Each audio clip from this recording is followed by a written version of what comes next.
अस्सलाम वालेकुम। मैं हूँ फरीहा जे, आप सबकी डाइटिशियन। तबीयत कुछ खास ठीक नहीं, नज़ला ज़ुकाम, लेकिन life has to go on and many questions are coming. Ramzan के बहुत सारे सवाल आ रहे हैं, तो मैंने सोचा कि मैं आहिस्ता आहिस्ता करके कुछ सवालों के जवाब देती जाऊँ। आज जिस टॉपिक को लेके मैं आगे चलूंगी ड्यूरिंग रमज़ान, बहुत क्वेश्चंस ऐसे आ रहे थे कि हमें बहुत ज़्यादा वीकनेस होती है रोज़े के दौरान, और किसी ने ये भी कहा था कि यानी इस हद तक वीकनेस होती है कि इफ्तारी से थोड़ा सा पहले वो फेंट होने शुरू हो जाते हैं, यानी कि बेहोशी की हालत उनकी हो जाती है बहुत ज़्यादा। और फिर ये भी लिखा था कि किसी ने कि जब वो कुछ खा लेते हैं तो दे वो मीठा खाते हैं, फिर भी वो क्योंकि उनको वीकनेस हो रही होती है, फेंट हो रहे होते हैं, तो वो मीठा वगैरह खा लेते हैं, उसके बावजूद वो फीलिंग रहती है। तो रमजान में ऐसा करना कि आपको थकन महसूस ना हो ही नहीं सकता, नेचुरल है, थकन तो महसूस होगी, लेकिन हम कोशिश करेंगे उसको जितना कम कर सके, ठीक है। तो जुकाम है मेरा, तो थोड़ा सा स्निफलिंग करूंगी। तो ऐसा कुछ करे कि थकन ना हो, स्पेशली वो लोग जिन्होंने कहा था कि हमारे बिल्कुल हम शुगर्स हमारे बिल्कुल ड्रॉप हो जाते हैं, हम फेंट होने शुरू हो जाते हैं, और मीठा खाते हैं फिर भी हमारे शुगर्स कंट्रोल में नहीं आते। We have to talk about that. सबसे पहली बात तो ये है कि मीठा तो बिल्कुल नहीं खाना चाहिए ड्यूरिंग रमजान। हमारा दिल करता है, मेरा भी दिल करता है, हम सबका दिल करता है, तो खाएं, मैं ये नहीं कहती, लेकिन मीठा ये सोचकर मत खाए कि मेरी इससे ताकत बढ़ेगी या मैं इससे एनर्जेटिक हूंगा, नहीं। सहरी में तो कभी भी कोई मीठी चीज ना खाए तो इट विल बी बेटर। चलो लेट्स स्टार्ट विद सहरी। सहरी में कोशिश करिए कोई भी मीठी चीज ना खाए। Phal is different, phal has got fibre in it, phal has got nutrients in it. उस मीठी चीज की बात नहीं करी, फेड़ियों की बात करी। फॉर एग्जाम्पल, फेड़ियों में आप चीनी डालते हैं, फेड़ियां समथिंग लाइक दैट। या फिर रस्क मत खाएं, केक रस्क मत खाएं, या फिर अगर कोई मीठी चीज बनी है वो मत खाएं। Because what happens is when you have something sweet at सहरी, उस वक्त तो आपको you will feel really energetic, वो आपको बॉडी में शुगर्स जाएंगे, बूस्ट मिलेगा। लेकिन बिकॉज वो क्विक एक्टिंग होता है, एज सून एज वो शुगर्स आपकी बॉडी में जाएंगे उस वक्त तो आपकी एनर्जी बूस्ट हो जाएगा, वो एकदम एब्जॉर्ब हो जाएंगे आपकी बॉडी में और आपकी बॉडी कोलैप्स कर जाएगी। तो आपने ऐसी चीजें खानी है जो कि आपको एकदम स्पाइक ना दे। They have to be slowly release sugars.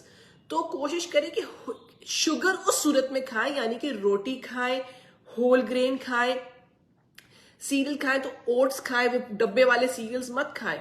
या अगर आप रोटी चपाती खाते हैं तो चक्की आटे की खाएं, ताकि वो एकदम आपको स्पाइक ना दे और वो आहिस्ता आहिस्ता उसके शुगर्स रिलीज हो, ठीक है। आइडिया ये है कि खाना आहिस्ता आहिस्ता रिलीज हो।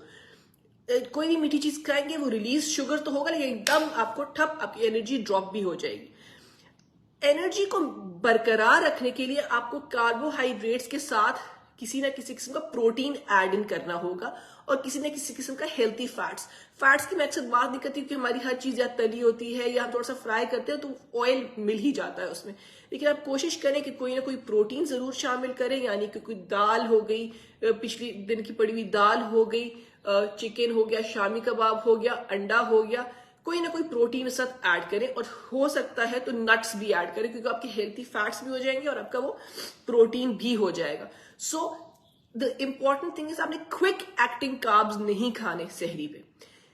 सिमिलरली इफ्तारी में भी दिल करता है हम सबका, मैं दिल की बात नहीं करी इस वक्त, मैं सिर्फ आपको कह रही कि मेंटेन कैसे रखना है। आपने स्लो एक्टिंग कार्ब्स खाने हैं। एकदम हम या शरबत पी लेते हैं, शरबत से एकदम हमें एनर्जी आ जाती है, लेकिन वो एक बिकॉज जैसे ही शुगर्स आपकी बॉडी में जाते हैं आपकी बॉडी में ऐसे तवानाई आ जाती है, लेकिन वो शुगर्स एकदम एब्जॉर्ब हो जाते हैं और एकदम आपकी एनर्जीज ड्रॉप हो जाते हैं। So you have to think of foods. वही हिसाब है कि जो सहरी में आपने स्लो रिलीज फूड सोचने हैं, वो आपने आफ्टर इफ्तार भी स्लो रिलीज फूड सोचने हैं।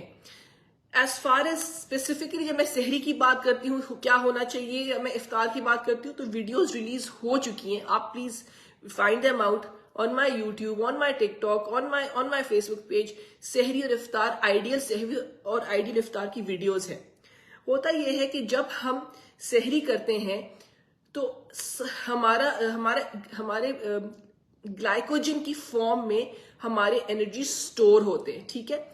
और ये हमारी बॉडी उस ग्लाइकोजन को यूज करती है for energy.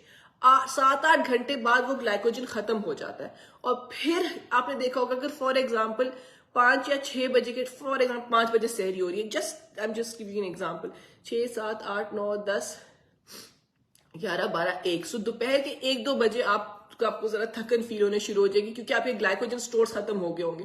That is the time and your body starts breaking fat for energy, और तब आपको बहुत थकन होती है। तो हमने ऐसी सहरी करनी है कि हम ज्यादा देर तक उसको खींच सके। ज्यादा देर तक वैसे भी नहीं खींच पाता, लेकिन मैं ये नहीं चाहती कि आपको बेहोशियां आ रही हो।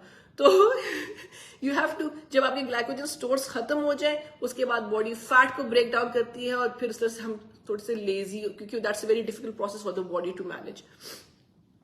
तो the crux of this video is to feel energetic.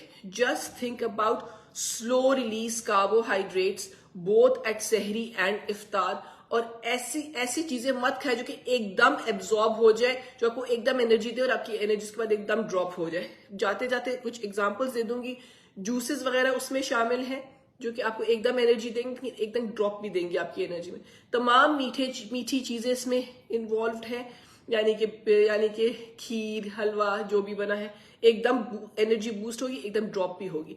और फिर रिफाइंड कार्ब्स भी इसमें शामिल है, यानी कि अगर आप नान खाते हैं या फिर अगर आप सफेद आटे की रोटी खाते तो वो भी आपको एकदम स्पाइक देगा लेकिन एकदम ड्रॉप भी करेगा। तो इस तरह से इस दफा अपनी सहरी और इफ्तारी प्लान करें कि आप स्लो रिलीज कार्ब्स खाएं। अपना बहुत ख्याल रखें। Remember guys, it's not a diet, it's a lifestyle change.